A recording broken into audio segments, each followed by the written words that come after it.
video is broadcast on LSL Podcast Channel. Thank you for listening.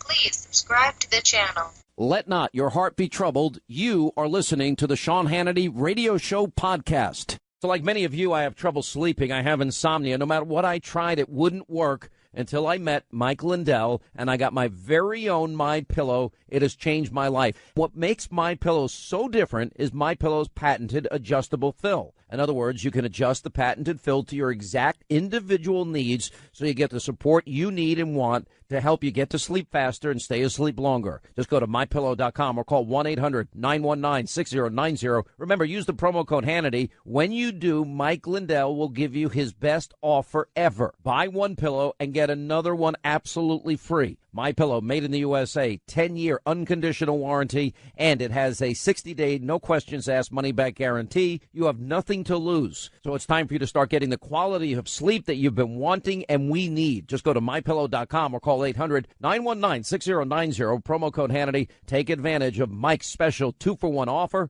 MyPillow.com, promo code Hannity. All right, glad you are with us. So much to get to today. 1 year ago today was Election Day 2016. We're going to take a trip down memory lane. The president's historic speech 30 miles from the demilitarized zone, the DMZ, in South Korea. Nobody in the media will give this president the credit that he had an amazing speech. We've got highlights. We'll examine it. Dr. Sebastian Gorka will join us. We have amazing and breathtaking developments as it relates to the dossier and Uranium One and the fixes in with Clinton and Comey information you don't want to miss. We will talk to the chairman of the House Budget Committee, Congresswoman Diane Black, today. It appears Republicans have abandoned any sense of Reagan supply-side conservative economics for fear that they are going to be labeled, that they'll be accused of supporting the rich people. Well, the top 20% pay nearly all the federal income taxes. So if you don't give them a tax cut, you can give people tax credits, but that's full, complete, pretty much redistribution, which kind of this bill does. It's great on the corporate side, corporate taxes, repatriation, the president's deregulation, and he's doing all of this on his own, opening up energy opportunities for everybody. There's millions of high-paying energy jobs as we move towards energy independence, all of the above strategy. So we'll get to all of that in the course of the program. Before we get started, I want to take you back a year ago. 1 year ago today. 1 year ago today, in about 2 hours from now, the news media in this country got a document. Now, it's really funny because I know this is a fact. The document said it was the exit polls from 1 year ago. And it basically said Trump got trounced in the 2016 election. Matter of fact, his former president, friend of mine, Bill Shine, he actually saved it. And when he saw Donald Trump the next time, he showed it to him. These were the exit polls that night. And Trump wrote him, I won't say it was wrote on those papers a note to Bill. And he has it, part of history, right? Pretty cool, smart idea on Bill's part. But those exit polls come in about 2 hours from now, 1 year ago today. And everybody in the media is having an orgasm. They're collectively. This is manna from heaven for them. Donald Trump lost the election, and he lost big. It had him losing in Florida. It had him losing in Ohio. It had him losing in North Carolina, in Pennsylvania, in Michigan, in Wisconsin, North Carolina. He lost everything. It was going to be just a few southern state win for Trump. Otherwise, it was going to be Hillary Clinton was going to be the next president of the United States. That's what they believed. And anyway, I made a phone call. The president, then candidate at the time, had a cell phone, and I was lucky. He actually picked up, and it was around 5:15. I took my first break, about 5:20 it had to be. And I said, in a few minutes, somebody's going to come in at Trump Tower and tell you lost the election based on the exit polling data. And I said, don't listen to them. It's a true story. And then I told him the story about 2004 when George Bush was running for a second term. And the exit polls came out, 5:15, Election Day 2004, and it showed that George W. Bush had lost. John Kerry was going to be the next president. And at 5:35, just as I was getting back from a break, the vice president of the United States at the time, Dick Cheney, called this radio program imploring people to still go out and vote. There's plenty of time to vote. Now, last year, 1 year ago, at about 5:46 or 7, I remember, Donald Trump Jr. called in. And they were looking at numbers, particularly in Florida. For some reason, turnout in southwest Florida and the Panhandle, normally conservative areas of Florida, weren't coming in. Anyway, I do what I always do on election days. The way it is basically Fox has the opinion program. They have their news programming. And they always invite me. But, I've been there, done that years prior. And basically, I sit in a green room that's filled with a lot of people. I'm annoyed because I like to be alone. And I like to have my 3 computers in front of me. And I like to be watching TVs, multiple. And I hook them up especially just for this night. And I study. And I become a wonk, and I become a geek, and I start, and I already have in front of me the years 2012 and the times and what the percentages were in 2008 and 2004 and 2000. So I do my own studying and my own predicting of states. It wasn't long into the night when I began to realize, as the polls began to close and as the election results started coming in, and you look at, I'll give you some examples, key counties, Hamilton County, Cuyahoga County in Ohio, or Broward County and Palm Beach County in Florida and Southwest Florida and the Panhandle. It wasn't long into the night, and then I started comparing the numbers in North Carolina based on what Mitt Romney had done in 2012. I began to see very early as the numbers were coming in. And remember, we got to a point where Florida, they got stuck at like 97% of the vote in for a long time that night. And I said, they're stealing it. There's no reason for those numbers, because we were looking right down in the southeastern part of Florida. And I'm thinking, here we go. How many votes do you need? One of those situations. You don't think it can happen? Hillary rigged the primary. That's my only answer. And I was watching on that night. Everybody was giddy at the start of the night on every channel. Giddy with happiness, because they see the egg. They can't tell you what they know completely, because that's not you're not allowed to. You're only allowed to report certain things that the exit polls will show. But they wouldn't give. Oh, by the way, the DOJ is demanding CNN sell. That's interesting. That's very interesting, actually. Anyway, that's on the Drudge Report. So anyway, the night starts unfolding, and and every election, for whatever reason, I would always send my data to Bill Shine. He actually has years of elections emails for me where I would call the election way before anybody else. And that was the same this year. Anyway, at one point he calls me on the phone and says, get to that studio near your house that we paid for. And I'm like, I'm not going to the studio near my house. I said, I've had a few beers. Number one, I can't drive. Number two, I'm in my sweatpants, a T-shirt. I have my baseball hat on backwards. And for me to get ready and change, by the time I get there, it's forever. I told you needed to be in this night. True story. I said, I don't come in election night because they don't use me, and it wastes my time, and I'm annoyed I can't do what I like to do. Anyway, he says, call up this number now, and that was the control room. I'm going to play a little bit of that call. I think I was the only one showing a little bit of joy that night. And then I'm going to play for you the media throughout the night. And then tonight on TV, we're going to do something amazing. I can't even tell you. And we have Steve Bannon is on the program tonight. You're going to want to watch tonight's show. Okay? That's all I'm going to say. You see, I give my ideas away. People steal them constantly. Nobody has a brain cell of originality in their own head. Anyway, this is me calling into Fox as the night turned towards Donald Trump 1 year ago today. To me, this was predictable. But on the other hand, this is a modern-day political miracle you're witnessing before your eyes right now. And that is to go up against everybody and all the pundits and all the pollsters and all the prognosticators out there and defy all the odds. And it's the American people that have said enough is enough. They're tired of the corruption, the cesspool, draining the swamp. All of these things were resonating. When you look at a state like Wisconsin, what are they saying?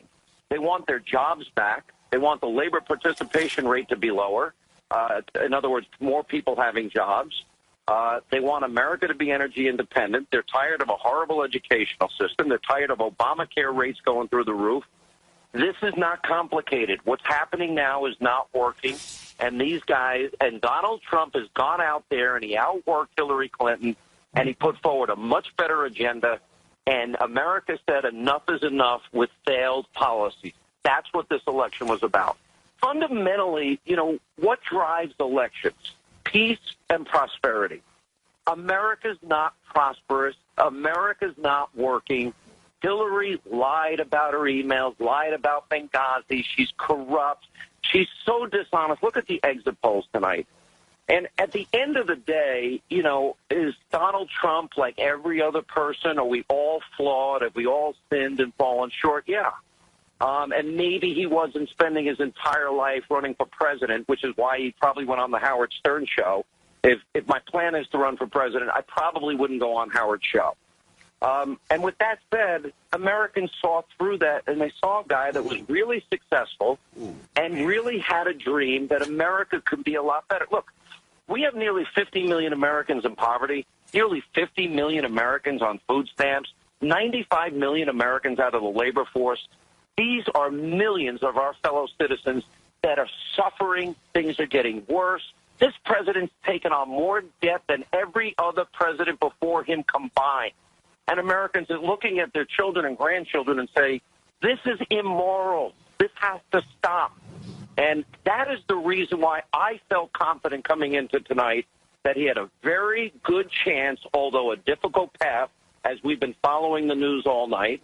And he was able to pull it off because the American people, deep down inside, they cut through the clutter, they cut through the noise, they cut through all the spin, and they said, we're not on the right path. When Washington promises keep your doctor, keep your plan, and save $2,500 per family a year, and people lose their doctor's plans and are paying, on average, $4,100 a year more, and then they're seeing increases next year of 100%, you know what? They begin to realize they've been lied to.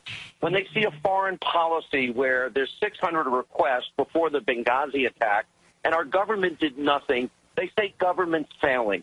When brave men and women fight, bleed, and die in Mosul, Ramadi, Fallujah, and Tikrit, and Baghdad, and then we pull out and create an opening for ISIS, they say that's a failure. When you give $150 billion to the number one state sponsor of terror, that is a failure. And on every objective measure, thank God the American people, this is about one thing. They see that Washington is broken. And by the way, Republicans are just as guilty. Paul Ryan is not going to be the Speaker of the House in January. I was going to save that for my program tomorrow. He's not going to be the Speaker. His state went for Donald Trump tonight. I mean, it's an amazing turn of events because the establishment on both sides, Republican and Democrat, have lost touch with the real lives of real Americans that are really suffering. And Donald Trump has now opened the door and said, we're going to fix it, and we're going to turn that table over. And you know what? I wish him all the best, because it's not going to be easy, because all the same people that opposed him in the lead-up to tonight are going to be opposing him tomorrow. Wow, that statement turned out. I went on. How long did I go on for that night? 10 minutes. Are you sure? 10 minutes? I went on 10 minutes? It was 10 minutes. And I think they didn't interrupt me barely once, right? There was no reason to. I just went off.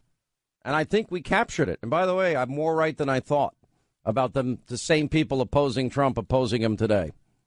Wait till you hear the media, from that night. We've got the best montage. Oh, it's great. Don't miss tonight's TV show. By the way, you seeing the story on Charlie Sheen that's breaking? Give it a real quick headline. Yeah, there's a story coming out today that Charlie Sheen is actually the person that assaulted and raped Corey Haim, who was an actor at 13 when he was 19. So it's pretty devastating news. Oh, my God. And it's everywhere now. The Daily News, the Post, Daily Mail, the Post. Inquirer. It's horrible. Oh, my gosh. Hey, you know how I love hearing great American success stories and sharing them all with you. Well, our favorite T-shirt, underwear, sock company, Tommy John, well, that's one of them. Now, Tom Patterson grew up in a small town in South Dakota. After college, he had a successful career. He was selling medical devices on the West Coast. But he quickly became fed up with the way his undershirt kept coming untucked. So despite having zero background in men's fashion whatsoever, Tom sketched up some designs for smarter undergarments. Now, starting out of his apartment and growing Tommy John to the globally recognized company it is today, well, Tom did the American dream. Now, of course, they're super soft. They're undershirts. Guess what? They never come untucked. Plus, all of Tommy John underwear is backed by the best pair you'll ever wear, guarantee, or it's free. Go to TommyJohn.com/Hannity for 20% off your first order, and Tommy will donate 5% of this month's sales from TommyJohn.com/Hannity to the Honor Foundation to empower Navy SEALs who are now transitioning to civilian life. That's TommyJohn.com/Hannity. All right, a lot to get to today. Last night's election, the media is lying to you. I will get to that. Also, we've got the president's historic speech near the DMZ yesterday and incredible information on Fusion GPS. I'm going to play the media from the night, not as long as some of my comments. Why don't we put on the entire 10-minute call that I had on election night on Hannity? Oh, it's up on Hannity.com. I'll play the media at the bottom of the hour. This is now, I told you this was the tip of the iceberg. Casting couch, young girls, kids, they want to be in modeling, the music business, the movie business. It's all over the New York Post, Daily Mail, Radar Online, National. It's everywhere. This story about Charlie Sheen being accused of sodomizing 13-year-old Corey Haim on the set of the movie Lucas. And they're reporting that now the Haim is just recent. Corey Haim, sorry, I don't know these actors. I don't know who they are. Corey Haim apparently was. I never saw Lucas either. Did you ever see Lucas? Okay, and he's now deceased. And he had told other people about he was allegedly raped as a minor. They're reporting by Sheen, who was 19 at the time. This kid was 13 at the time. Quote: Haim told me he had sex with Sheen when they filmed Lucas. Another Braccia, former actor, Dominic Braccia, and he told me they smoked pot and had sex, and I don't even want to read it, honestly. There's also a report that the New York District Attorney's Office may be indicting Harvey Weinstein for rape next week, and I told you at the time, this is the tip of the iceberg. All of that has been true. Now, Corey Feldman was in town last week. We have not aired the interview yet, but I did an interview with him. We aired it once. Well, the TV part, I said we didn't air.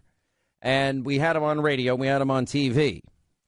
And what he said about pedophilia, he said it is rampant in Hollywood. Rampant.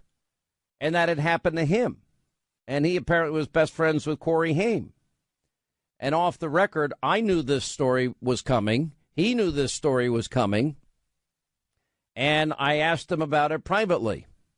And anyway, so I'll get you more details as it becomes available.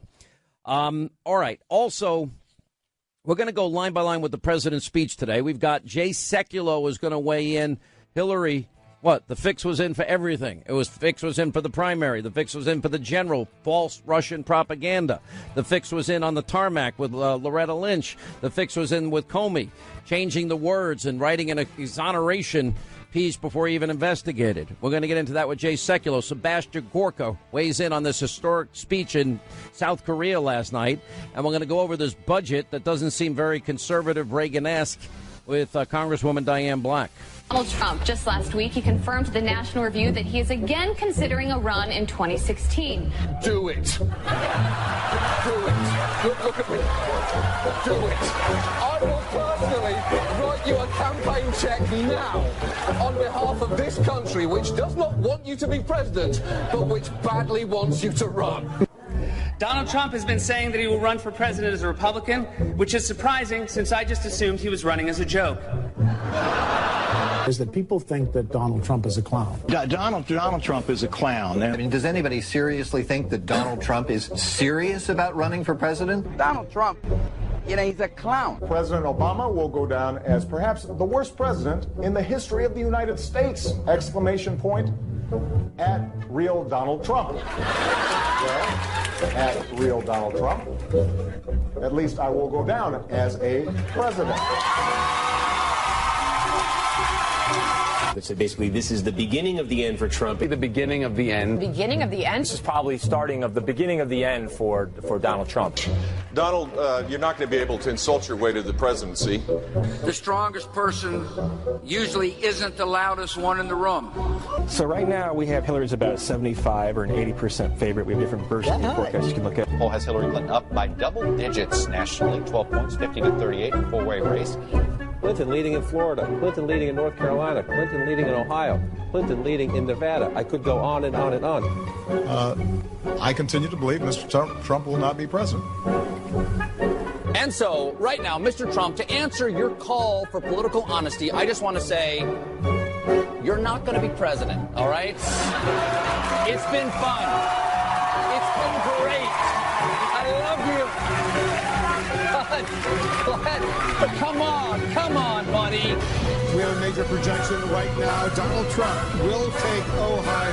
And CNN projects Donald Trump will carry the state of Florida. Huge win for Donald Trump. Donald Trump, we project, will win in Kentucky, in Indiana, with its 11 electoral votes. West Virginia, Oklahoma, Tennessee, Mississippi, South Carolina, Alabama, North Dakota, with its 3 electoral votes, and South Dakota, Texas, Arkansas, Louisiana, the state of Montana, North Carolina, Georgia, Iowa, Utah, Wisconsin, Arizona, Kansas with its 6 electoral votes, Nebraska with its 5 electoral votes, and Wyoming with its 3 electoral votes. Sorry to keep you waiting. Complicated business. A lot of people have laughed at me over the years. Now they're not laughing so much, I'll tell you. Wow, 1 year ago tonight. I actually suggested at Fox they rerun the whole night tonight. I really did. I said, well, oh, you just want a day off. No, I said it would people would watch. People would watch big time. I know I'd watch. And here, well, it's perfect dovetail to, I got accused by the media of not talking about last night's election. I'm waiting the entire time. I was told, the president is speaking exactly at 9. So, okay, I had my monologue written, and then I said, all right, if it's going to be late, let us know. I'll go into my monologue. And then this way, we'll deal with it. And also the breaking news about the election. Everything that was, that's what we do, the news. People say, well, you didn't cover the election. 6 seconds, Hannity, 6.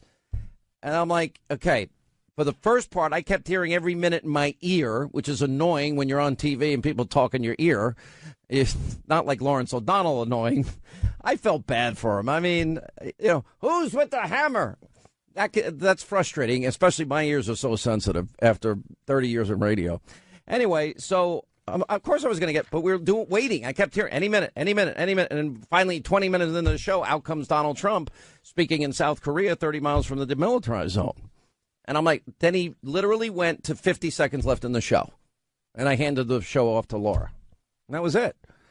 So anyway, Ed Gillespie's loss in Virginia. Let me just point out, because they keep pointing to certain states.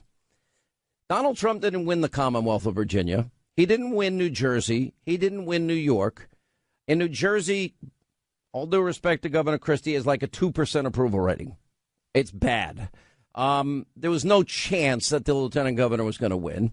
Gillespie, interestingly enough, he didn't let Donald Trump offer to go campaign for him. Also, Steve Bannon. Steve Bannon won't be on Hannity tonight. He offered to go campaign for him. And Gillespie's campaign declined. He wouldn't even go on Breitbart Radio. We couldn't get him on this program on Monday. We had him yesterday, and I was like, okay, but the voting's almost over. They, quote, weren't available because they didn't want the news to go out, Hannity. And he, with all due respect, is an establishment guy. And he was trying to thread the needle, but it didn't work, and he never embraced the president and his agenda. Because everyone's, this is a bad... Even Nate Silver, the polling god of the left, if you will, even he's saying with these victories in New Jersey and Virginia last night, Democrats dancing in the aisle.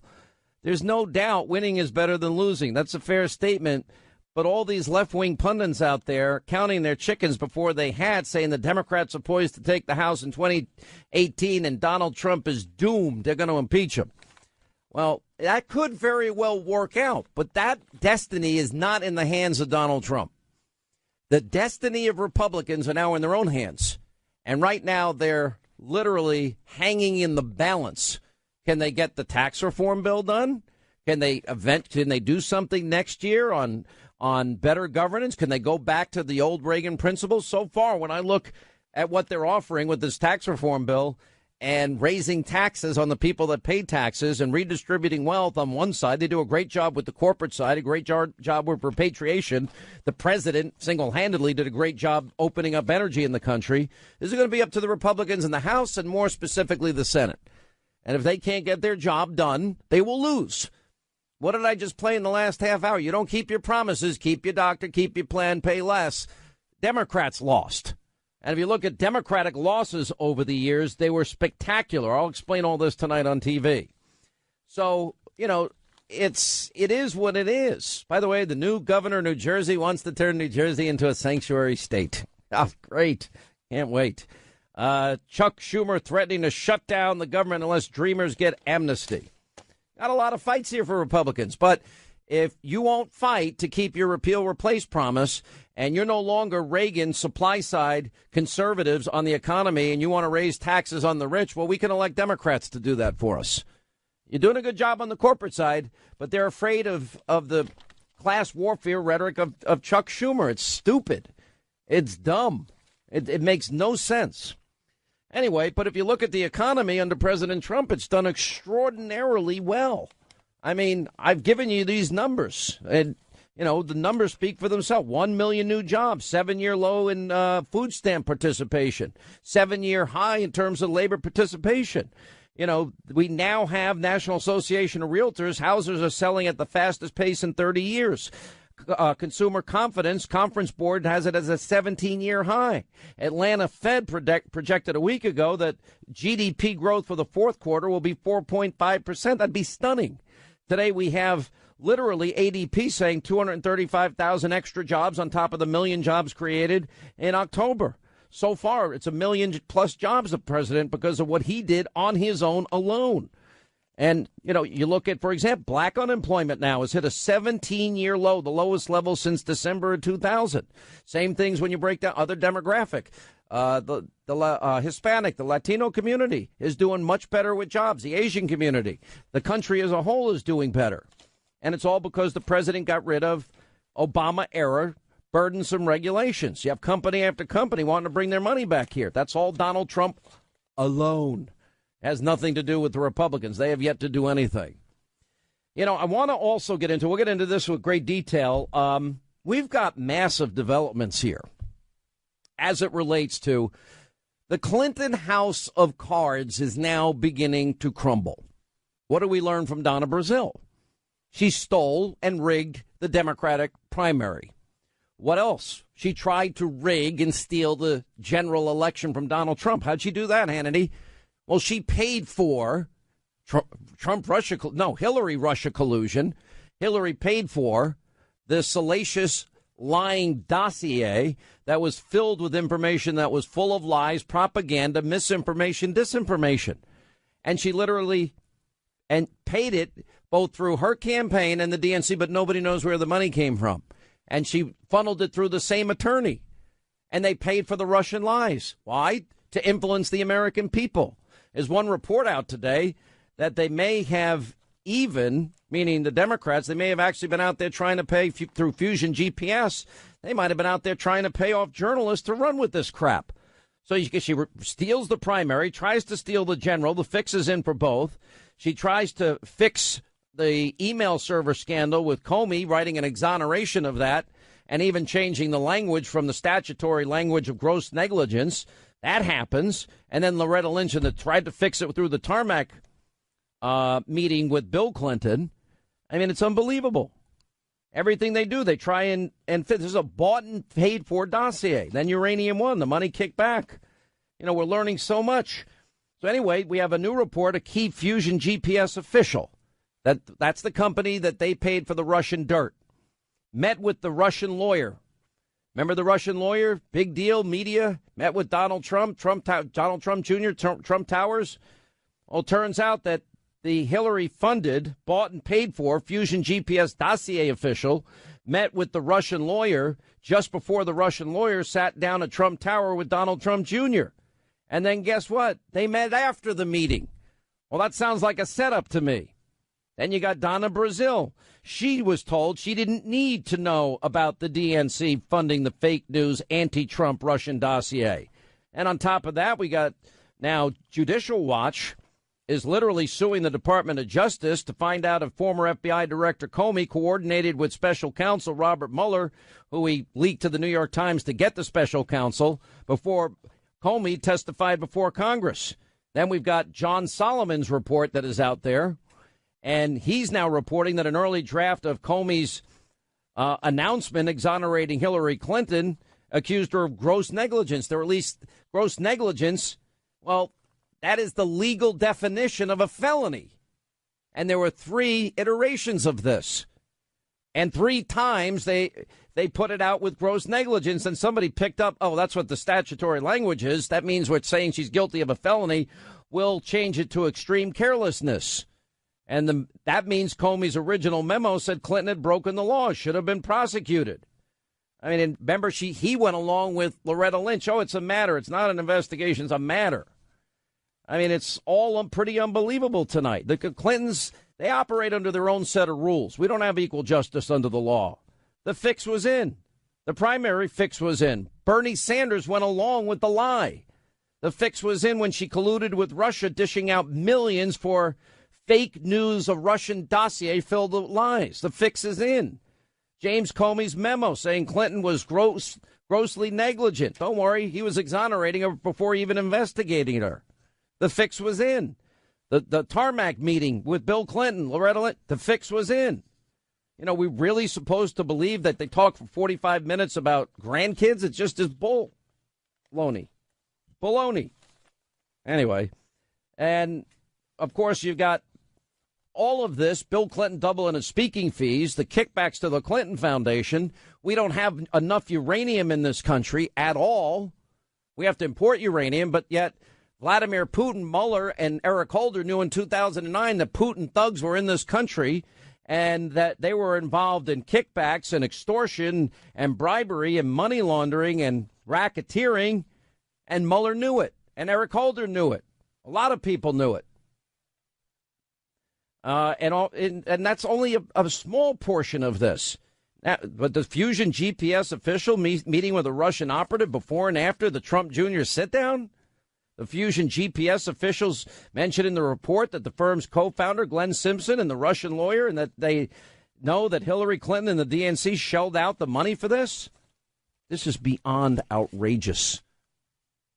By the way, Rand Paul says, I appreciate all the support from everyone. A medical update. Final report indicates 6 broken ribs. New x-ray shows a pleural effusion.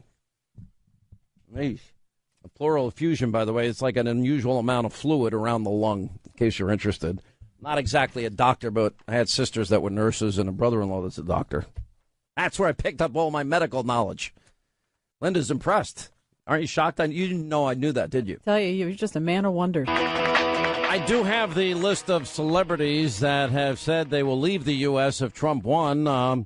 Let's see. Miley Cyrus, Cher, Jon Stewart, Al Sharpton, George Lopez, Samuel L. Jackson. Just a few that had threatened, who said they supported Hillary, they'd leave if Trump won. My offer stands. I got a plane, champagne, caviar, to which you've all grown accustomed. And but you have to make a promise you'll never come back.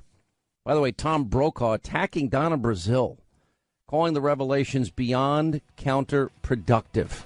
Oh, but there's no, don't worry about it. A bunch of lies, Glenn Greenwald writes about the Clinton DNC agreement cited by Donna Brazile only applied to the general election, not the primary. No, that was a lie, he points out. Many other lies as well. Lie number 2, Sanders signed the same agreement with the DNC as Clinton. That's a lie. Brazile stupidly thought she could unilaterally remove her as the nominee. That's a lie, too. And evidence emerged proving the content of WikiLeaks documents and emails were doctored. That's another lie the media is telling you. I've sat at the table. I want to make room for others to sit at the table, but you got to come into the room knowing that you got to change the recipe. Yesterday was a wake-up call for the Democrats, too, because you know what? It's coming from the bottom up. So we learned this week that former Trump foreign policy advisor George Papadopoulos traveled to London in March 2016, and then in April he met with a professor who promised dirt on Hillary Clinton from the Russians. Have you seen any evidence that this dirt, these emails, were ever given to the Trump campaign? Not so far. Not so far. Have you seen any communications that suggested that the Trump campaign wanted them to release them through a different means? Because obviously they were ultimately released by WikiLeaks. No, I have not. All right, that's Senator Dianne Feinstein. A year later now, Trump, Russia, collusion, and we've got no evidence. We have stunning new revelations in these developing scandals surrounding Hillary Clinton, and a new report about a Fusion GPS official meeting with the Russian lawyer before and after her sit-down with Donald Trump Jr. That sounds like a setup to me. And then we've got all the comments we played earlier. Former interim DNC chair Donna Brazile saying she was told she didn't need to know about Clinton and the DNC funding of the fake news phony Russian dossier as they were trying to basically Hillary Clinton bought and paid for to influence an election here in this country. Jay Sekulow is with us, Chief Counsel, American Center for Law and Justice, and also counsel to the president. I don't know where you want to start, but let's start with this. The admission that the primary election was actually rigged and Donald Trump was right. And I see everybody in the Democratic Party say, oh, that's not a big deal. Oh, well, why go over something like that? And I'm thinking, you rig an election? You take over the DNC, you have a private deal with the DNC, you have all of the superdelegates lined up, you have the Bernie campaign couldn't win for losing, people disenfranchised. That seems like a big deal to me, Jay Sekulow. Well, I mean, it was just the whole thing cuts against the narrative of what they were saying with their open and transparent process. So what you got now in Donna Brazile's book, which it lays out in great detail exactly what was going on and what she inherited when she took over the DNC, which was not only the fact that there was a control mechanism in place clearly aimed against Bernie Sanders, but that the as you said, the deck was not only stacked against his campaign, but there was really no way in which anybody could have kind of bridged through or pierced that armor because of the way they had it set up and structured. So I know I hear a lot of friends of mine on the left and people that work in Democratic campaigns saying that saying, well, this may be overstated. But the fact of the matter is she was the head. I mean, she was the chairman of the Democratic National Committee for that period of time. So if there's anybody who would know, would think it'd be Donna Brazile. So I know they don't want that narrative change, and it kind of goes like the Fusion GPS. They don't like the new narrative on that was being funded by them or the Hillary campaign, or the fact that this Fusion GPS meeting took place with the lawyer that ultimately met with Don Jr. Lawyer. Right, Yeah. The Russian lawyer met with them before the Don Jr. meeting, met with them after the Don Jr. meeting. We know Fusion GPS was the one putting this whole thing together. So obviously the sunlight here has not helped them. All right, let's go through this. We had a rigged primary election. We've got now bought and paid for Russian lies, propaganda, misinformation, disinformation. That was to rig the general election. Hillary bought and paid for all of that funding. Then you've got Fusion GPS actually meeting the lawyer before and after the lawyer sits down with Don Jr. You have the fix-in with Comey because he had written her exoneration before he even did the investigation. Then you've got the fix-in with Loretta Lynch and the tarmac. Seems like, and you've got so many fixes here. Yeah, and then you got Dianne Feinstein saying after 1 year, as you just said, nothing. I think Jake Tapper was surprised at her response. Have you seen anything of evidence of collusion? But I have a 3-minute montage of everybody over the whole year saying there's smoke, there's smoke, there's smoke, there's no fire. Yeah, well, I mean, I had a conversation with a reporter yesterday, and, the conversation was, what about collusion? First of all, I keep going back to this fundamental point. Will someone point me to the statute that actually codifies whatever collusion is, whatever the media is saying it is, that's a violation of the law? And by the way, there's no evidence of, quote, collusion, but there's also no statute that involves collusion. So a lot of this is created by the media because the word collusion sounds like, it has to be a bad word. It has to be illegal because it says collusion. So there's no statute on collusion. I've been saying that for 6 months. But now you've got the Democratic leadership with Dianne Feinstein saying, even with that undefined word, she's seen no evidence of it. Hey, Jay, I won't play it now because it's 3 minutes. Yep. But I have the following people: James Comey, James Clapper, Maxine Waters, Dianne Feinstein, Joe Manchin, John Brennan, Adam Schiff, Jay Johnson have all said the same thing. There's no evidence of Trump-Russia collusion. There's smoke, but there's no fire. We've heard it now for a year, but we do have a bought and paid for dossier full of lies, salacious lies, that was paid for by Hillary Clinton and the DNC, that she was running her money, over $10 million. Right. And that was paid for Russian lies to basically influence the American people so they could win the election. And a dossier that was held over the head of, or attempted to, being held over the head of the then president-elect of the United States, Donald Trump, by no one other than James Comey, the then current FBI director, who says in a private meeting at Trump Tower that, hey, we've got this dossier and you just need to know about it. And it was a J. Edgar Hoover move. And we've said that before. So now we know that the involvement with this dossier may have well included the FBI. Or either they had paid for portions of it or were considering paying for portions of it. But the salacious details were leaked. It was regurgitated. It was repeated. There was a Rowan Scarborough piece that actually suggested that Fusion GPS may have actually paid media people to run with these lies. Well, hopefully we'll get to the bottom of that. But here's a question I have. Is there any chance, because John Solomon and Sarah Carter first broke the story that there were warrants of Trump Tower. There was surveillance of Trump Tower. Well, I mean, well, here's my question: Did they use the phony Russian dossier information, the lies that she paid for, as a predicate or a premise, and go and use those lies before a judge to get a warrant? And if they did, what would happen? So this is obviously the most critical question, and the legal issue presented would be this: was that dossier a basis upon which a FISA warrant was issued from a FISA court? And if it was in fact issued based on this dossier, was it disclosed to the court the nature, content, scope, and who paid for this dossier when the court, if that's what the basis was? But that's doubtful because for a year they've been saying they didn't pay for it. Exactly. So, but if it was the basis upon which FISA warrants were issued, I think there is a serious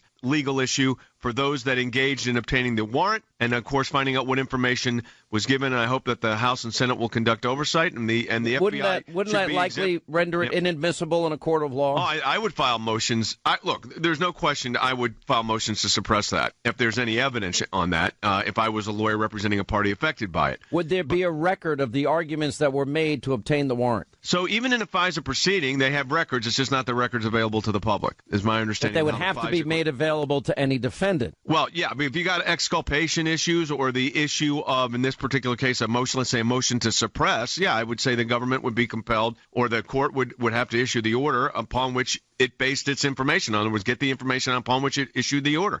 I think that would be paramount. What do you make of the new report that the key Fusion GPS official meeting with this Russian lawyer, both before and after the Russian lawyer meets with Donald Trump Jr. in what turned out to be a nothing meeting? Right. It was a complete setup. So now we know, if this information is correct, we now know that Fusion GPS leadership meets with the Russian lawyer. They were working with the same law firm that Fusion GPS had utilized. They meet with Donald Trump Jr. on a pretense. Nothing happens in the meeting, and then they subsequently debrief her after the meeting. So you tell me what that means. I think that makes that. Well, listen, I never thought there was nothing in the entire Donald Trump Jr. meeting. There was in my view, no illegality issue there in having the meeting. What is interesting now is we now have the backstory of how these meetings apparently have been created. And that is raising more legal issues, frankly, than the meetings themselves. Let me ask you, in 2009, we now know in retrospect that Vladimir Putin had agents within the United States. Yeah. They were using bribery, extortion, money laundering, kickbacks, and racketeering as a means of trying to get into the U.S. uranium market. Now, number one, we have to import uranium. We don't have enough uranium as a country that meets our own needs. So then the FBI director at the time was Mueller. The attorney general was Eric Holder at the time. Holder was one of the 9, like Hillary, that signed off on the Uranium One deal. But how is it possible that they knew in 2009 did nothing? And how can anybody investigate Russia? This is what I call this goes to the realm of not believable. So the FBI is aware of this whole operation going on, right, with this Russian spy ring. They don't bring charges to 2014. They're aware of it in 2009. But only to one person, and they bury it. Right. Then the question is, you have the Uranium One meeting where the 9 signatories sign off on it. You got to ask this question: what did those signatories, what did those heads of those departments actually know when that took place? Were they informed by the FBI there was an ongoing investigation about Russian spying and interference, or were they not? And I think those are. I mean, we know Congress wants the answer, but I think that needs to be. Look, that is an issue that needs to be investigated fully. We do need special counsel just for Hillary and all these issues, don't we? Here's the difficult issue. I'm not as you know, I'm not a fan of special counsel. So the question you ask yourself in the appointment of a special counsel, is this something that the FBI or the Department of Justice is so recused from or so conflicted that they could not investigate it?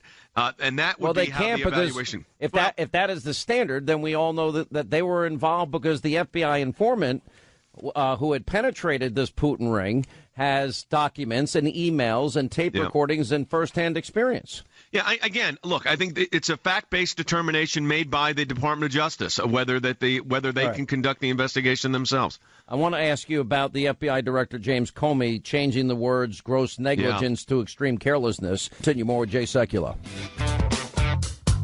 All right, as we continue, Jay Sekulow, Chief Counsel, American Center for Law and Justice, also counsel to the president. All right, so we're going over all these different things. The John Solomon report that showed that one of the early drafts, as a matter of fact, numerous, I think there were at least 3 of them, of the former FBI Director James Comey in his announcement exonerating Hillary. Well, there's a couple of things we learned. Number one, he's exonerating her and preparing a document to exonerate her when, in fact, he hadn't done the investigation. He hadn't interviewed key people involved in the investigation. He used the legal term, which is the legal standard of gross negligence. That showed up in numerous drafts. But in the final draft, it was removed to extreme carelessness. What is your take on all of that? Well, first of all, how do you finish up an investigation when you have 16 witnesses to go, some of which you granted immunity to, and you're already writing the declination letter? So I've raised that issue with you and others. I mean, you had witnesses that were granted immunity from prosecution, and that means the FBI and the Department of Justice was so valuable that even if these individuals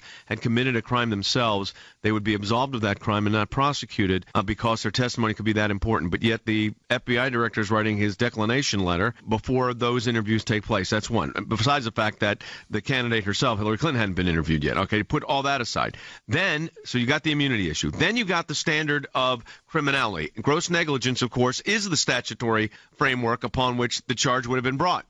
So my guess is someone in the review of the probably multiple drafts of this document, Sean, said, let's not use that term because everybody's going to say, well, if it was gross negligence, that's a violation of the statute because that is the level of intent required under the statute that could have been brought for the prosecution. So let's not use that. Let's use extreme carelessness, which, by the way, definition is gross negligence. He said when he exonerated her that this had been an investigation, but then when he testified, he said Loretta Lynch asked him to call change. it a matter. Yeah, he said, don't call it an investigation, which it was. Here's my argument. Now we know the fix was in as it relates to the Democratic primary. Now we know Hillary, bought and paid for Russian lies and propaganda. She tried to have the fix in with that phony, salacious dossier. The fix was in with James Comey here as it relates to he's exonerating her before investigating and taking all the language talking points from Hillary's campaign. The fix was in when Bill Clinton meets unethically with Loretta Lynch just days before Loretta Lynch is going to make her decision. So it seems to me that when you're talking about the Clintons, there's a lot of fixes in here. And yet a year later, as I mentioned earlier, I have on tape multiple times Dianne Feinstein and James Comey and James Clapper and Maxine Waters and Joe Manchin and John Brennan and Adam Schiff and Jay Johnson all saying no evidence of Trump-Russia collusion. But we're still investigating that, and we're not investigating any of this. And Paul Manafort's indictment had nothing to do with Russia, nothing to do with the campaign, nothing to do with Donald Trump. Right. In fact, that investigation looks like it was a previous investigation that was already ongoing with regard to foreign agent registration and some of these offshore accounts. So you look at it, and now, again, could there be investigations going? There could be. You don't necessarily know that there are. I have no knowledge that there are, but there could be. But it does raise the question, which is the unavoidable question, is what is the standard upon which this Department of Justice makes an inquiry? When do they start a investigation? I mean, call it an investigation, call it investigating the matter. I don't really care what phrase you use, but the question is, what's the threshold for the current Department of Justice to engage in investigations if there is the potential for violations of the law? And I think, Sean, that we don't know. I mean, to be blunt, I don't know the answer to what that is under the current Department of Justice.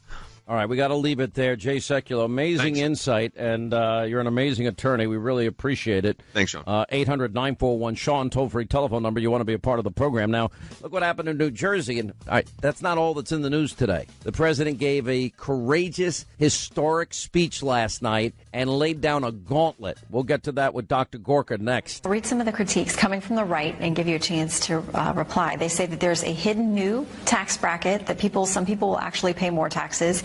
They're worried about the mortgage interest deduction going down. They're worried about the adoption tax credit potentially going away. These are things they say, they point to the middle class and say that's not going to benefit them. Shannon, this really is a work in progress. But a lot of these other issues, homeowners deductions, state and local taxes, these are a subject of a very healthy debate in the Congress. We're going to continue to work in a way that makes sure that working families, middle-class Americans, benefit from this tax cut, and that we create the kind of framework for reform that will really cause this economy to take off even more than it has already. Well, let me ask you about Obamacare, because some Republicans are saying that as part of tax reform, there's a discussion about repealing the Obamacare individual mandate, which would save about $400 billion, take it away from the deficit. Is that on the table? Yeah, we have an active conversation with our members on a whole host of ideas on things to add to this bill, and that's one of the things that's being discussed. You say it's being discussed. So there is a possibility the House could pass as part of tax reform, doing away with the individual mandate. We're listening to our members about what we can do to add to this bill to make it even better. So that's among the ideas that a lot of members are suggesting that we could add to this bill to make it even better. But it's on the table for this tax reform bill. It's one of the things that people have been suggesting. That's what I'm saying. Schumer says that you take away 70% of the state and local deduction, and he points out that 1/3 of the taxpayers claim that. He says you're taking away almost 3/4 of the value. Yeah, so here's what we're doing. So you see this postcard? This is literally the kind of tax form that 9 out of 10 taxpayers would be able to use. Right now, about 70% don't itemize. By doubling the standard deduction, we're making it so that people don't have to itemize their deductions. So instead of having the first $12,000 that you don't pay tax on, it'll be the first $24,000 for a couple you don't pay your tax on, and we're lowering people's tax rates. The difference here is we're basically saying instead of using a tax deduction to lower your tax rate, lower your tax liability, we're just going to make it easier for you to don't pay taxes in the first place. But this is a clear middle-class tax cut, no two ways about it, even for people in those high-tax states. All right, there's the Mike Pence, the vice president, and he's talking about the Republican tax bill. And, of course, then you hear from Paul Ryan. Before we get to the things that I have questions on, and there are many of them as it relates to this bill, I'm giving props. The president now, as a result of him just ending, excessive Obama-era regulations, burdensome regulations, we've had a significant increase in the economy. Of course, we know all about the stock market's up, 50, 60% or some astronomical number. We have 1 million plus new jobs now, a 7-year low in food stamp usage of people, 7-year high in terms of labor participation rate. The National Association of Realtors reported houses are now selling at their fastest pace in 30 years. The Conference Board reported consumer confidence is at a 17-year high. We have the Atlanta Fed is now projected that the GDP growth for the fourth quarter is 4.5%. Unemployment now at the lowest level it's been in, I believe, 20 years. And we have job cuts that have now hit their lowest levels in 2 decades. And that's all happening before Congress has done a thing. ADP said the economy added 235,000 jobs in October. The Washington Post excoriated Democrats, 4 Pinocchios, for stop lying about this is a tax cut for the rich, because it's not. Black unemployment in the country since the president has taken office has now hit a 17-year low. And same with other demographic groups, the Latin community, Latin Americans, Hispanic Americans, and also Asian Americans. They're seeing now this is the lowest level in the black community since December 2000. And the president is apparently preparing executive orders to end the Obamacare mandate. On the downside, you've got this Republican so-called hidden tax, which I'll get to in just a minute, of 46%. Joining us to go over a lot of this is Chairman, Congresswoman Diane Black. Oh, here he goes. He's bringing me on. How are you, Congresswoman? You're on. Hi.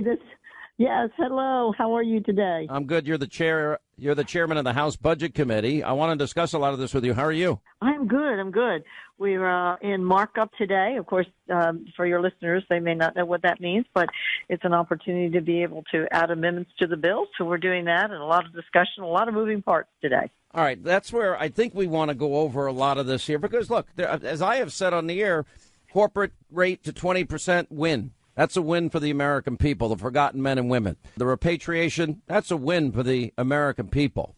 I do worry about the home mortgage deduction. I do worry about the top rate staying exactly the same, but you might, even if you're paying a lower rate, you're paying more money because you're no longer, if you live in New York like I do, or New Jersey or California or Illinois, if you can't make a deduction to your state and local of income taxes, in the state's 10% in New York. That means I'll be paying a net increase in taxes. Pretty dramatic, actually. What's your reaction? Well, yes. Well, Sean, let's just talk about what our goal was for this tax reform. The goal was to make sure that especially the lower income and the middle income really get a relief because that's where they need the biggest relief.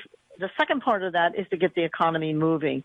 And we want to get the economy moving by allowing companies to be able to have an opportunity to create more jobs, to be able to put more capital into their business, which we know creates more jobs. I mean, you did talk about what occurs right now with just the excitement of what's in the business industry about there's going to be more money for our job creators to be able to put into their own business. And so growing those jobs really does help the everyday middle income person. As a matter of fact, we see that through this, someone, let's just say, making $60,000 a year, and I know you live in a state that maybe that's not the average income, but that's a middle income for most parts of the country. They're going to receive about a $1,200 tax cut on that, and for them that means maybe more gasoline. I'm all for that. I want, and I think the corporate tax cut, repatriation money, and what the president, frankly, has done with energy. If we really push towards energy independence, we're going to have career, high-paying jobs for millions of Americans. That's great. And they're my first concern.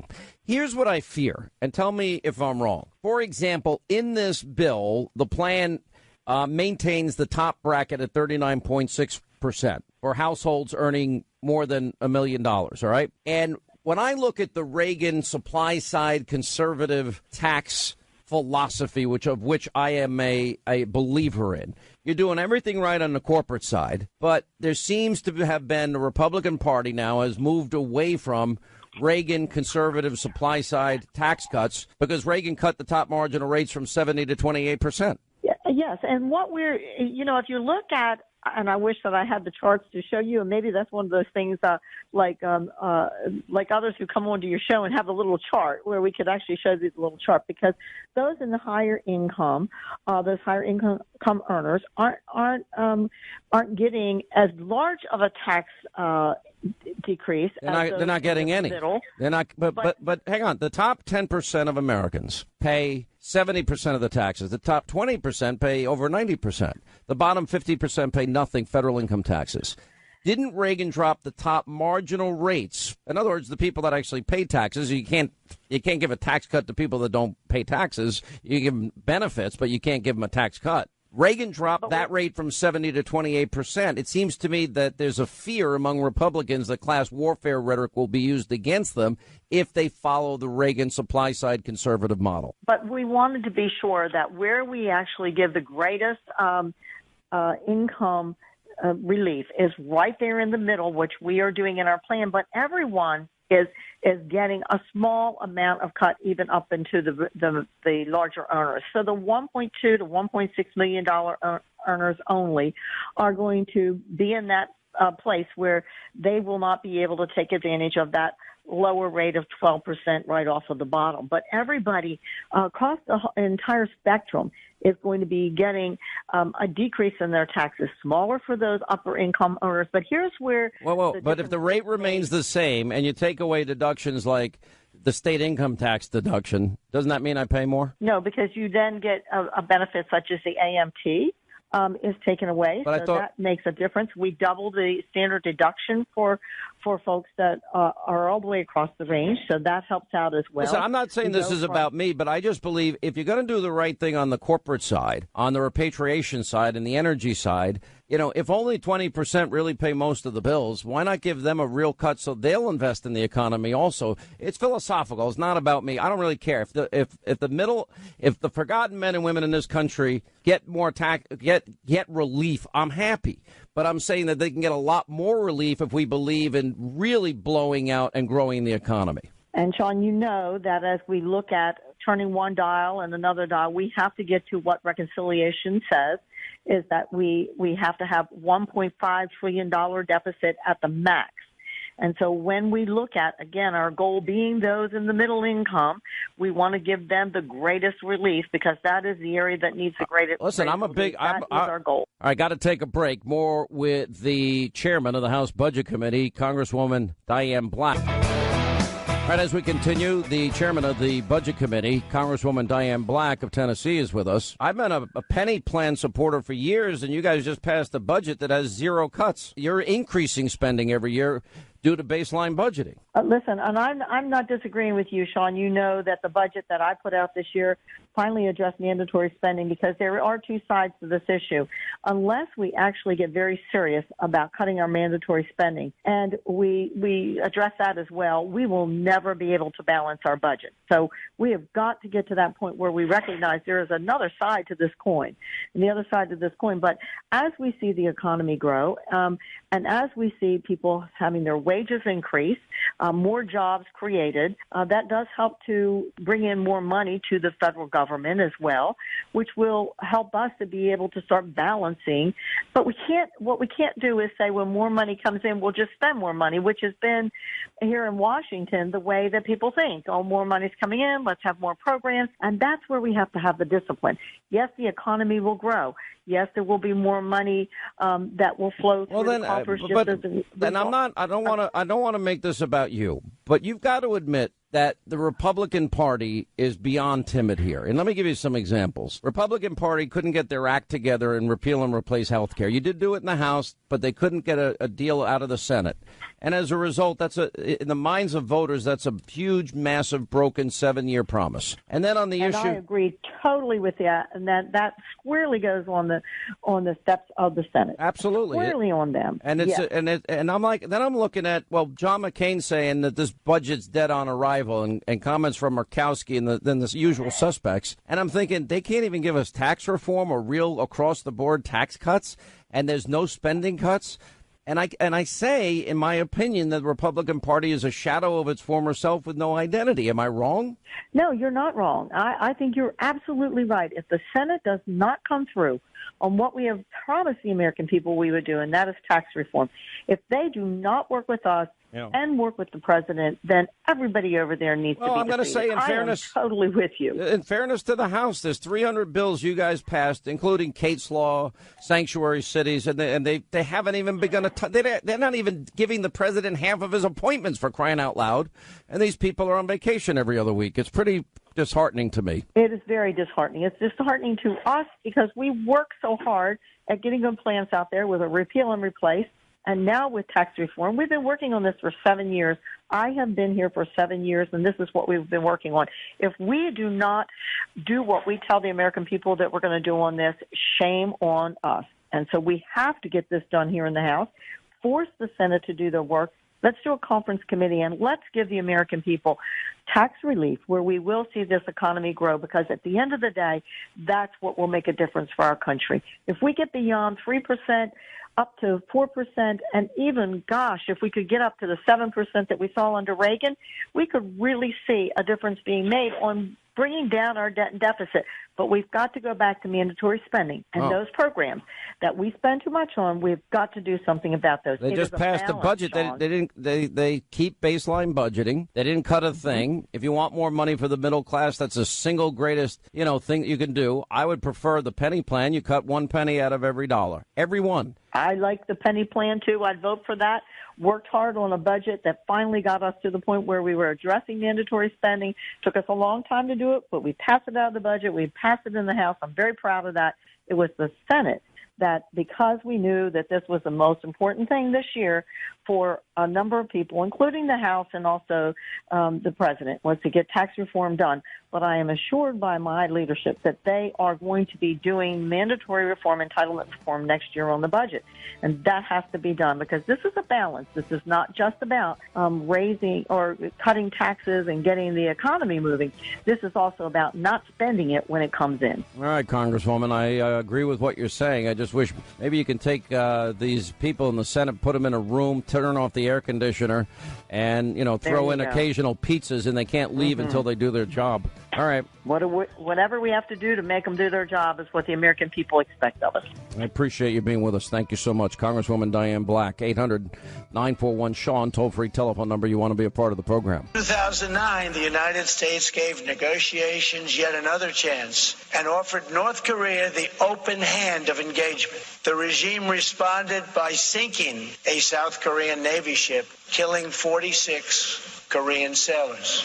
To this day, it continues to launch missiles over the sovereign territory of Japan and all other neighbors, test nuclear devices, and develop ICBMs to threaten the United States itself. The regime has interpreted America's past restraint as weakness. This would be a fatal miscalculation.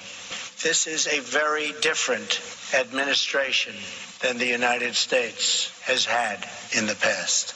Today, I hope I speak not only for our countries, but for all civilized nations. When I say to the North, do not underestimate us and do not try us. All right, that was the president 30 miles from the DMZ in what was a historic speech. We don't see confrontation or conflict of any kind, but we will never run from it. One of the great things the president did last night is compare and contrast the two Koreas. South Korea, their economic growth, their health, their prosperity, and then of course, the corruption. The highest loyalty. You get to live within the capital city, and you actually get to feed your children. Otherwise, you live outside of the city in starvation, where kids are literally dying as the monies that have come into North Korea are literally spent on weaponry almost all the time. Well, how bad the unemployment is. The great history and the relationship between South Korea and the United States of America, about how, $200 million in monuments built to literally worship these dictators, Kim Jong-un and his father, Kim Jong-il, and his grandfather. And what a twisted regime this is. Starvation, stunted growth, malnutrition, because they don't care about their own people. On the other hand, you've got literally nothing but prosperity. You've got the 350 times what their GDP growth was in 1960. Their increase in trade, their life expectancy from the early 50s to the 82 years of age in South Korea. You go through it, it's amazing. Anyway, joining us now is Dr. Sebastian Gorka, and I can officially announce today he is a Fox News national security strategist, author of the best-selling book, Defeating Jihad. Welcome to the Fox family. You know how much I love having you on the program. You're a true patriot hero and an amazing political analyst and strategic analyst. Thank you for being with us, and we're so happy for your success. It's in large part really thanks to you, Sean. You've been a great supporter, not only of myself, but of the administration and the president, and it's great to be back as part of the superb Fox family. Thank you, Sean. Well, thank you very much. I appreciate it. All right, let's start with the speech last night. We didn't have time to analyze it. First of all, the president, I got whacked this morning by the corrupt news media. So Tucker hands me off the show last night. They're screaming. They're screaming in my ear. All right, POTUS is in the building and is expected any minute now. All right, so I put aside my opening monologue because you don't want to start your monologue and then in the middle of it say, here's the president. I'll finish this later. It's not good TV.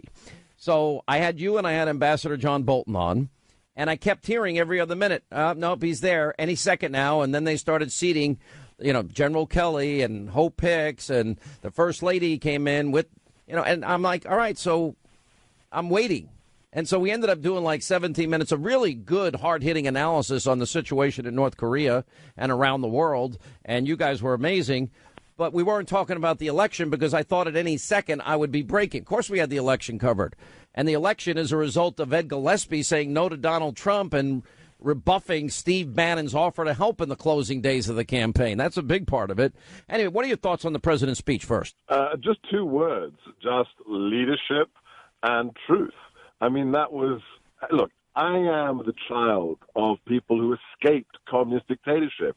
So it was, an emotional evening for me. Listening to those words, it was two speeches in one. The first half was about the amazing success that is South Korea. I mean, just that whole thing about the golf tournament and that, 8 out of the 10 were, women from South Korea that won the championship. It was just as you should be, being a gracious guest to your wonderful hosts. But the second half, my word, that was just truth. That was a wake-up call to what North Korea is, that evil exists, that it walks the earth, that we have countries today, still today, that are made up of captive populations under the boot of people like the Kim dynasty. It was an amazing moment of clarity and also a statement that America is back, and we will talk truthfully about the threats to not only ourselves, but to our friends and our allies. And it was a historic speech, in my opinion, Sean. I loved hearing that we don't want confrontation. We're not going to run from it. And he believes in peace through strength. Yes, I mean, this took us back. I don't know about you, but I felt like I was in a time machine going back to the 1980s. It could have been Ronald Reagan at the Brandenburg Gate. It could have been Margaret Thatcher talking about the evils of the captive nations, of the satellites of the Soviet Union. It was no more apologizing. It was no more avoiding the issue, and it wasn't making excuses for evil. We've had 8 years, for example, of the Obama White House saying, well, jihadis are just unemployed and it's economics and they're disenfranchised. And really, the terrorists might be the victims, really, at the end of the day. No, but there are evil actors out there, whether it's ISIS, whether it's North Korea, whether it's Iran, and the president spoke absolutely truthfully about those threats. And he said, we're not going to go to war. It's not our intent to go to war, but we will not back down if you threaten us. And that's exactly the message you give to a bully like the regime in North Korea. What did you think of the elections last night? Now, interesting, Nate Silver, who Democrats worship at the altar of, even he rightly said that the race in Virginia, for example, is not a good predictor of things to come. I know that the president had offered, my understanding, to go in there. We know Ed Gillespie wouldn't even declined, apparently. Bannon offered a stump for Ed Gillespie, wouldn't even go on Breitbart Radio. I think that is a faction of the new Republican Party that nobody wants to pay attention to. That's the faction that actually has an identity, a vision, is fighting for principles and core beliefs, as, say, compared to Republicans in the House and Senate, which are weak and timid and visionless and literally lacking identity. I'm a resident of Virginia, so of course I'm saddened. I would have loved to see the state go Republican last night. But let's look at the facts. These are neither states they did not vote for President Trump, so that's issue number one we shouldn't be surprised with. And secondly, in a personage of a candidate like Gillespie, they're not MAGA candidates. They're not the Judge Moores. They're not the Kelly Wards. So why am I not surprised that he didn't want people like Steve Bannon, myself, or Breitbart to help him? Because did you offer to go in too? No, I mean, if he didn't want Steve to go, he was not going to ask me to go. So, the bottom line is these are individuals, whether it's his advisors or not, doesn't matter. It's an elite that still does not understand what happened on November the 8th. November the 8th, Mike Flynn, I completely agree with what General Flynn said last year. He said November the 8th was a political revolution. Everything changed. A billionaire from Queens, New York, had people from, the Youngstown, Steel Valley, Democrat, manual laborer community vote for him. That's a political revolution, like the Democrats that voted for Ronald Reagan. And it's clear that Gillespie or his advisors or just the GOP writ large still don't understand what's happening to our great nation. I don't think they understand at all. And, it's funny because there's so many times, so often they're wrong. All these reporters today saying, is this a big referendum on Trump? And I'm looking, you guys still don't get it. All right, we got to take a break. We'll come back. We'll continue. Dr. Sebastian Gorka is with us. By the way, brand new member of the Fox News Channel family as we welcome him aboard. Today, it's official. We call on every nation, including China and Russia, to fully implement UN Security Council resolutions, downgrade diplomatic relations with the regime, and sever all ties of trade and technology. It is our responsibility and our duty to confront this danger together, because the longer we wait, the greater the danger grows and the fewer the options become.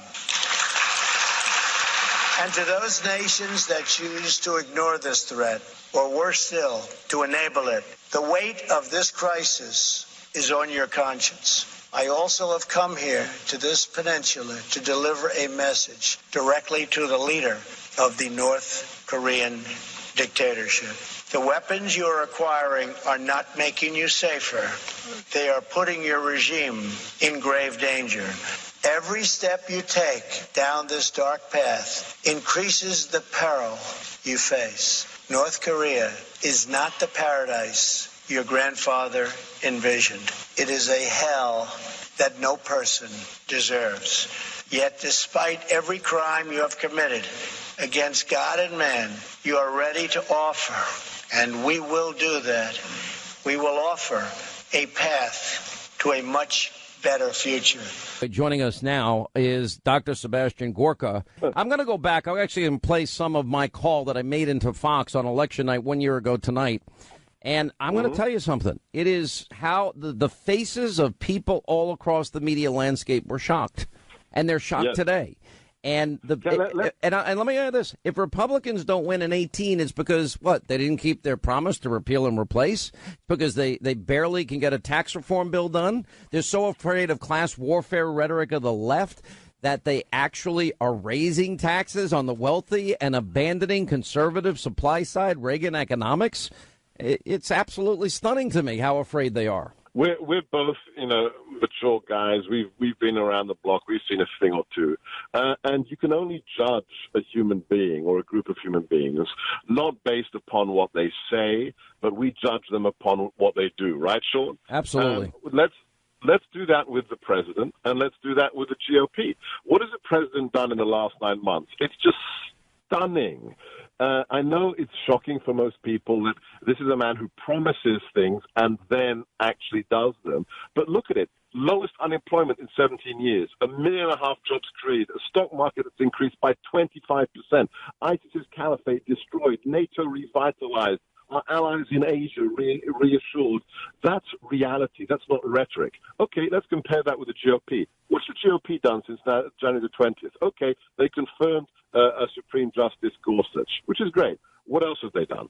Nothing. Exactly. Crickets. Nothing. Crickets. Right? And that they cannot get away with that because the American people, thanks to the president, thanks to his Twitter feed, are seeing through the lies. There's nothing conservative left about the GOP. It's business as usual. It's staying in power. It's about being milk toast.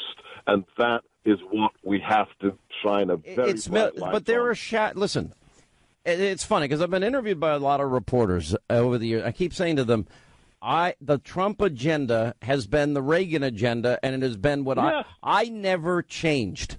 The Republican Party of today abandoned me. They're the party that didn't want to use the power of the purse, enumerated powers. They're the ones that were afraid they'd get blamed for a government shutdown. They're now afraid of Chuck Schumer's and Nancy Pelosi's class warfare rhetoric. They're not doing what Reagan dropped the top marginal rates from 70 to 28%. They're raising taxes on basically every taxpayer except the middle class. I love what they're doing on the corporate side. It's right. It's Reagan-esque. But on personal income, on raising taxes, it's a big mistake. And the only reason they don't want to do it is they're afraid to fight. They don't stand for anything anymore. They're visionless and identityless. Can I give you an example that just totally proved to me how deep the rot is? I spoke to a congressman when you were doing amazing work with Sarah Carter blowing up the whole fusion GPS and Uranium One story. I spoke to a congressman about, when is Congress finally going to look into this stuff? Not the Russian collusion delusion, but the Hillary corruption and the fusion GPS and Uranium One. And this congressman, who's a good guy, said, we've been trying for months, but the leadership is blocking us. The GOP leadership on the Hill is blocking us. And I said, why? Why would they block you investigating a Clinton Democrat massive pay-for-play corruption? And he said, the leadership does not wish to look biased. November the 8th is not one day, and it's not about one person. It's about an agenda, and you're right. It is about what Reagan, Thatcher, true conservatives stood for, and that's what 2018 is going to be about. By the way, as they're getting their brains beaten in every night by a corrupt media. All right, thank you so much for being with us. We appreciate it. Dr. Sebastian Gorka. Quick break, right back. Your calls and a trip down memory lane when we get back. All right, 25 now till the top of the hour. I want to take you back. Wait till you see what we have planned on Hannity tonight at 9. You are going to love. We're going to take you back 1 year ago tonight. I told the story, I think it was yesterday, of I don't work election night, so I never have, because when I get there, they put me on 5 minutes, and it's like it's a news night, and it's not so much opinion, and I've got strong opinion. Anyway, they begged me last year to be in. I said, no, I'm not going in. I like to do my thing on election night, and that's, analyze Cuyahoga County, Hamilton County, Palm Beach County, Broward County, Southwest Florida, the Panhandle. That's what I do. So I do my own analysis, and how many votes do we need? How few votes do they need for this particular county? What was the vote count at this time in 2012 and 2008? I get very nerdy and wonky on election nights. I was called as the night was beginning to turn, and my cohorts in the media were in their funeral mode and shock mode and being traumatized. I think they still have post-traumatic stress today that Donald Trump won 1 year later.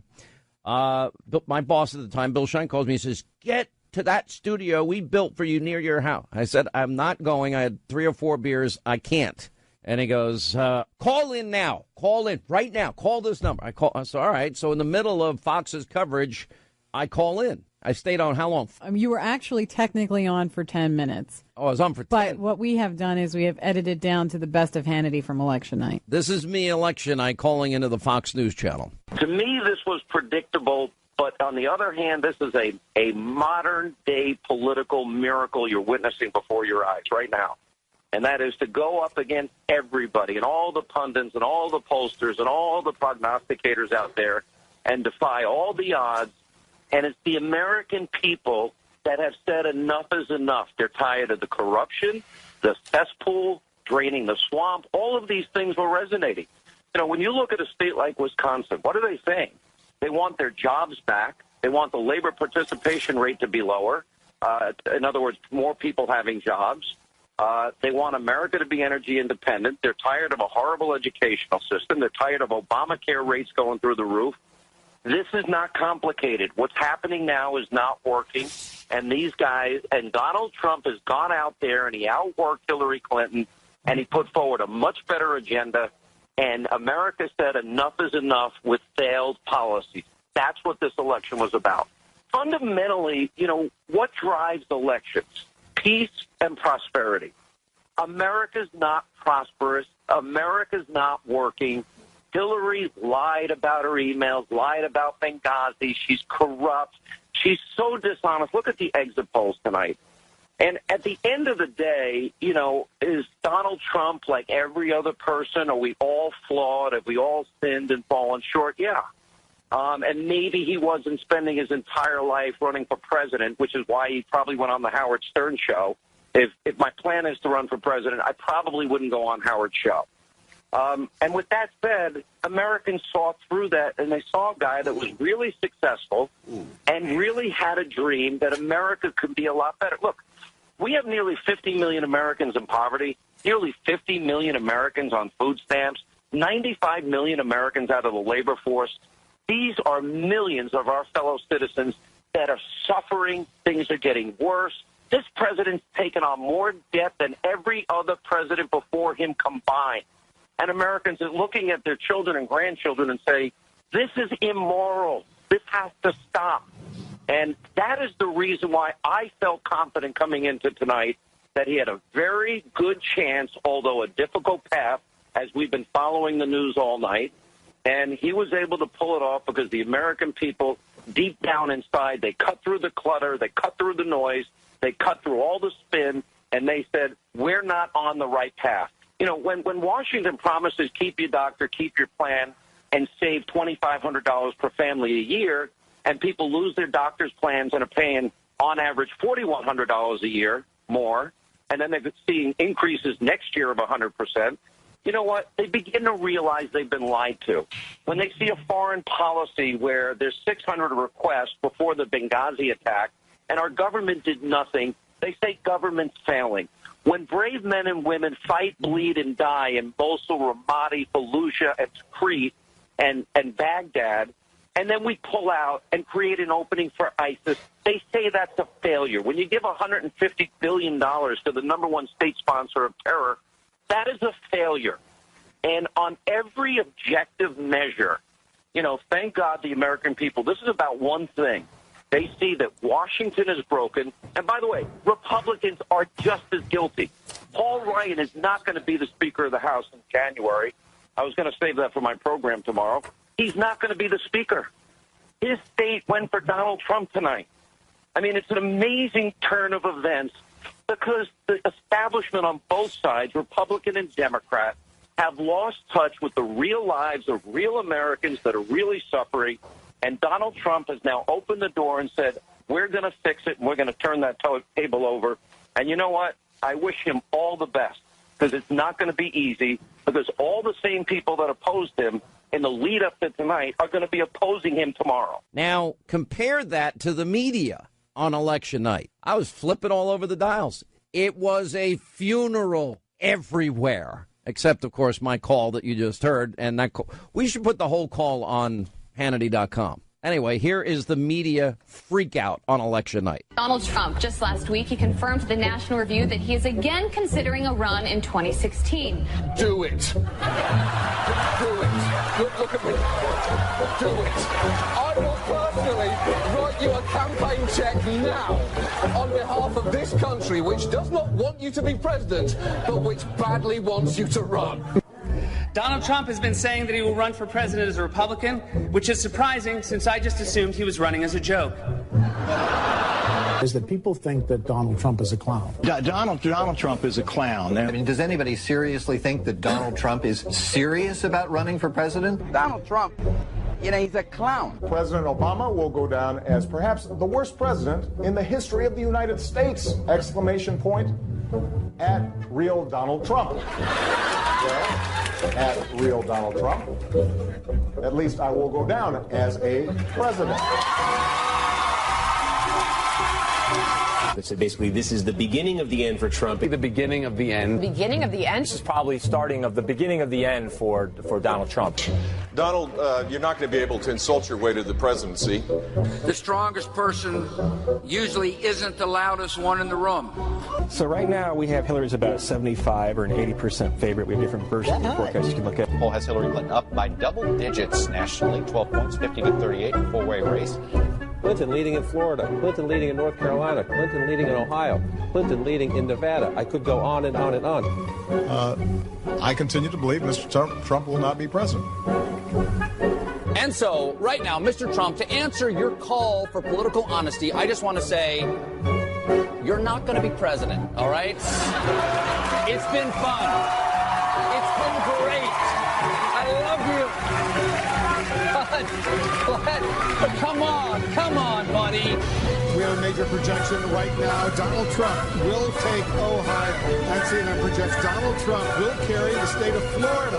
Huge win for Donald Trump. Donald Trump, we project, will win in Kentucky, in Indiana, with its 11 electoral votes. West Virginia, Oklahoma, Tennessee, Mississippi, South Carolina, Alabama, North Dakota, with its 3 electoral votes, and South Dakota, Texas, Arkansas, Louisiana, the state of Montana, North Carolina, Georgia, Iowa, Utah, Wisconsin, Arizona, Kansas with its 6 electoral votes, Nebraska with its 5 electoral votes, and Wyoming with its 3 electoral votes. Sorry to keep you waiting. Complicated business. A lot of people have laughed at me over the years. Now they're not laughing so much, I'll tell you. You know, if in light of the media spinning, Donald Trump lost last night in Virginia. Donald Trump was not embraced by Ed Gillespie. He didn't win Virginia last year. The same thing in New Jersey. What does Christie have a 5% approval rating in New Jersey? I mean, it's not happening in New Jersey this year.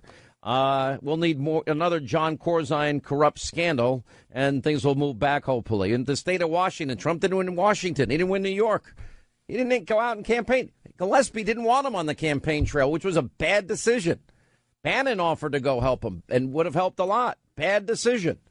Anyway, let's get to our phones. Paul is in Bend, Oregon. Paul, how are you among the beautiful redwoods? How are you, sir? Hi, Sean. I'm doing great. How are you? I'm good. What's going on 1 year later? 1 year later, I've got a great stat for you today. I discovered through doing some research on the Dow Jones Industrial Average. Today, just 1 year since Trump was elected, the Dow has already grown 60% of what it grew in 8 years under Obama.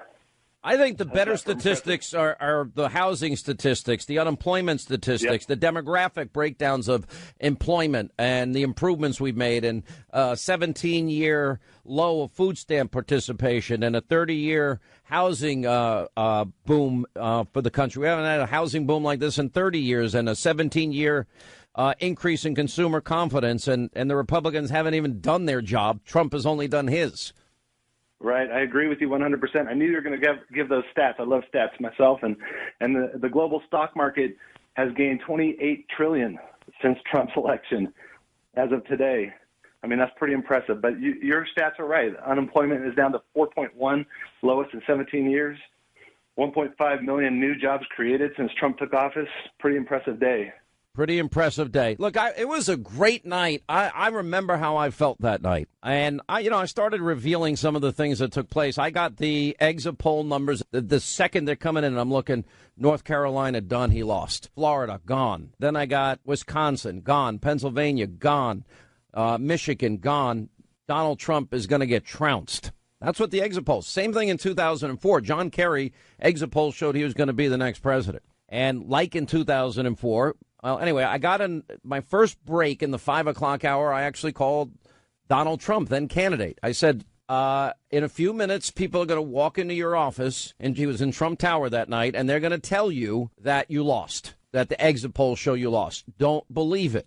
And then I told them the Dick Cheney story and the 2004 story. And then the whole night unfolding, and I kept looking, and I said, this looks great, this looks great, this looks great.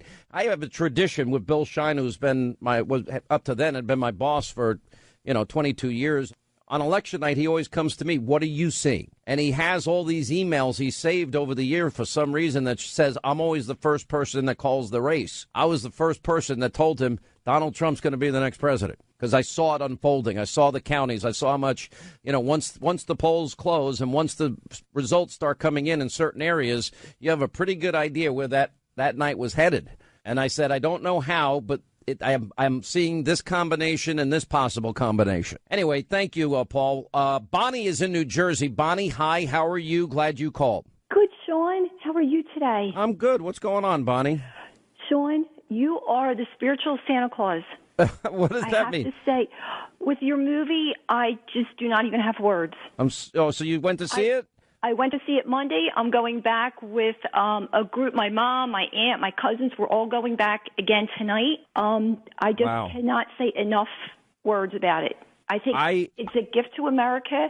I hope it goes throughout the world so they all can have a Christmas blessing. This was such a spiritual renewal, and I think people have to go see it to understand it. You know, I did this, I think, for all the right reasons. I did it because I'm sick of Hollywood. I'm sick of their violence, sex, and cartoon character, comic character movie formula, and Jennifer Aniston falling in love formula. So I just wanted a movie that would touch people's hearts, their emotions, and their souls, and also be intellectually stimulating and be contemporary. It was. It was all of those. It hit every emotion possible to the human spirit. It was in a movie where you heard the crackling of people eating popcorn to the crackling of tissues wrappers being open. It was just amazing. I warned everybody. I have heard entire theaters are crying in this movie. Sean, I have to tell you, Jersey guys are pretty tough group.